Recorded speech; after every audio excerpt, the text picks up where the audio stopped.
It's on your bookshelf, it's on your TV, and it's currently staging a hostile takeover in the corner of your room.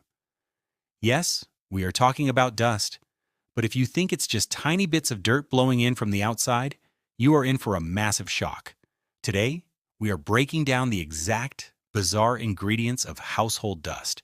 By the time we get to the primary ingredient at the very end of the list, you will never look at your bedroom the same way again.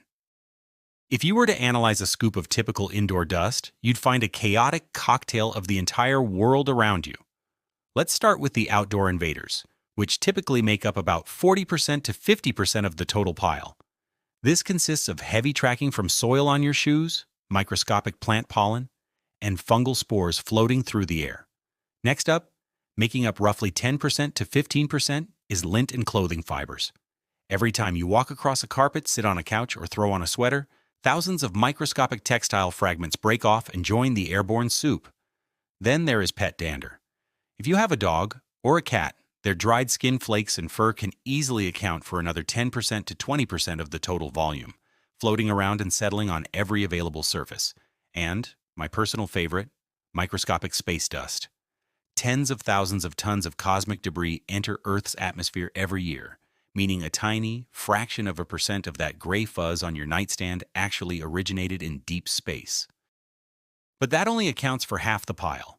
What makes up the massive remaining 30% to 50% chunk of household dust? Brace yourself. It's human skin. It is a widely circulated internet fact that dust is mostly dead skin. While it's not 100% skin, in almost every household, human skin cells are the single largest component of indoor air particles. Humans shed about 500 million skin cells every single day. That's roughly 0.03 to 0.09 grams of skin an hour. Over a year, you are dropping nearly 8 pounds of dead skin into your immediate environment. You are basically a walking, talking confetti cannon, and the confetti is entirely made of you. Now, all that dead skin and organic material has to go somewhere. And in nature, where there is a buffet, there is an apex predator waiting to eat it. Enter the dust mite. These guys are microscopic arachnids, meaning they are cousins to spiders, but they are too small to see with the naked eye. A single gram of dust can contain thousands of them, and their absolute favorite food on the entire planet is your discarded skin flakes. Dust mites don't bite you, they don't suck your blood, and they don't want anything to do with you while you're alive. They just want your leftovers. They are the invisible 8-legged janitors of your mattress. But here's the kicker. Why do people get dust allergies? It's not actually the dust itself, and it's not the mites. It's their bathroom breaks. Dust mite waste contains a specific protein that triggers severe allergic reactions in humans, causing sneezing, itchy eyes, and asthma. A single dust mite can produce 20 waste particles a day. Multiply that by millions of mites hiding in your pillows, and suddenly you realize you aren't allergic to the dust. You're allergic to a microscopic ghost town of bug restrooms. But let's think bigger, because dust isn't just a localized bedroom problem. Dust is a global superpower operating on a planetary scale. When we look outside, outdoor dust is driven by high-altitude winds, breaking down rocks, soil, and sand into incredibly fine particles. And this dust travels thousands of miles every single year. Hundreds of millions of tons of dust lift off from the Sahara Desert in Africa. This massive cloud, called the Saharan air layer, travels entirely across the Atlantic Ocean. And guess where it lands? The Amazon rainforest in South America. This sounds like an environmental disaster, but it's actually a biological miracle.